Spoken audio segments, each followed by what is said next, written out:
Morning mga kapatid. Ito po, ang bait-bait naman ni Mama Pig. So, yung bago nating ang anak na baboy. So, meron siyang 7, lucky 7 na piglet. Maliliksi na rin kaagad.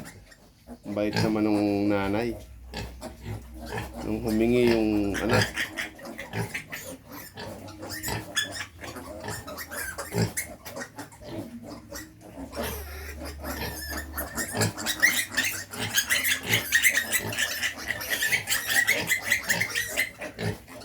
So, all in all, meron po tayong more than 30 na piglets again na aabot-abot pa sa peak season.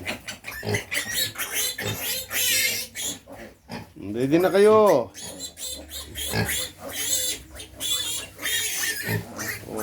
Hindi makita.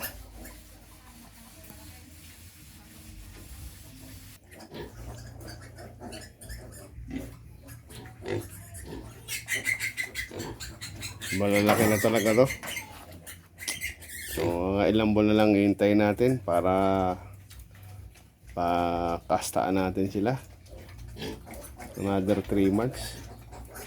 Pwede na to. So, by January, pakakastaan ko na tong 4 na to.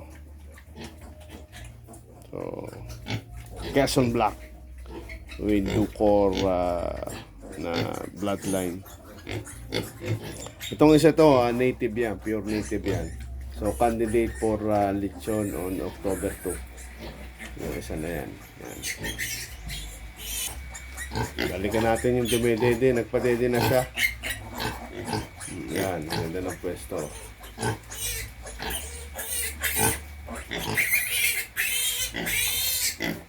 Iingay naman.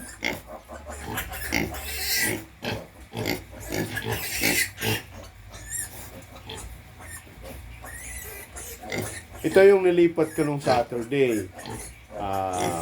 Then the following day, nanganak na siya. So, timing talaga yung pagpalipat ko sa kanya. So, at least nasa isang kulungan lang. So, ang problema ko kasi is now is kailangan ko magpagawa ng kulungan para dun sa kur. Kasi hindi pwede laging siyang kasama ng inahin. Ito yung ating mga Quezon Black. Yung gustong bumili ng palahian, may mga ilang available ako rito na pwedeng ibenta right away. So, walay na po talaga sila, more than a month na. Kaya, kung may gustong magbumili ng inahinin, so mas okay to kasi mahahaba ang katawan. So, medyo lahi na siya ng large black at saka Quezon Black. Salamat po.